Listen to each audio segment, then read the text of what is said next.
Again, another one of the Hail Mary case. Have you heard anything relative to the offensive play calling? No, not yet.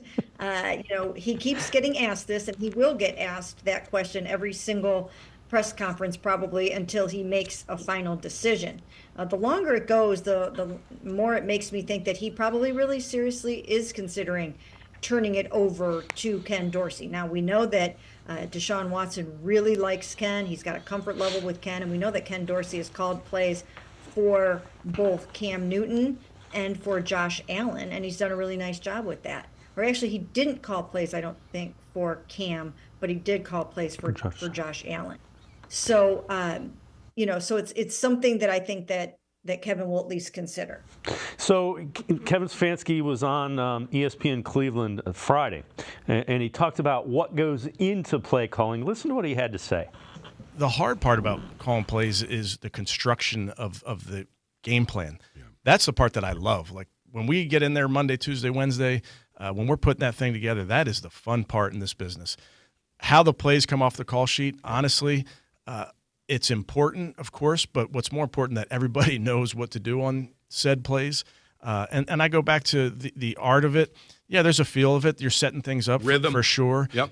But it's so collaborative. I mean, you have other coaches that you trust in the moment, in between series that are giving you ideas. So I think what people would maybe be most interested to learn is how collaborative that process is. Coach, how far ahead do you have to be thinking as you're calling plays in a sequence? There's plenty of times I'll catch myself where we'll call a play and Dave Njoku catches the ball and he's running, and I'm not watching him run. My eyes are going down. All right, what hash are we on? What hash? Because I want to know right hash or left hash. And they're like, Coach, he has not been tackled yet. I'm like, okay, well, let me know when he is because I'm ready for the next one. So because those 40 seconds are just – they're coming at you. And I want to get the play to our quarterback ASAP. Like I want when Dave Njoku in this example is tackled, I want like, hey, Deshaun, here's where we're going with the next play. Mm-hmm. And then I'll give it to him. And now we're getting the teammate in there because I feel like when you're the quarterback, once you have a feel for what's coming next, now you're explaining the play to the team in the huddle, you're breaking the huddle, and I'm maybe going through all my Rolodex of things that I got to think about to make that play work. Mary Kay, it's interesting just to hear him. And the beginning part of that, I kind of tend to agree with you. I wouldn't terribly be surprised if he gives up play calling just because it's the construction and the game planning that really seems to be what he enjoys most.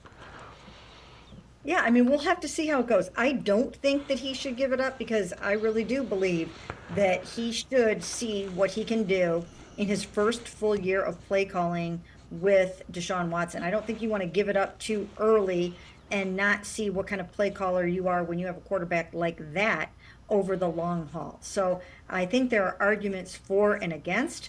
I would be for him retaining it. You can always give it up at a later date. You could give it up midway through the season, or you could give it up next season. But I certainly wouldn't give it up now. I don't know if that's how it's going to turn out. Yeah, I'm with you. I think everybody has an opinion about play calling. I think he's a pretty good play caller.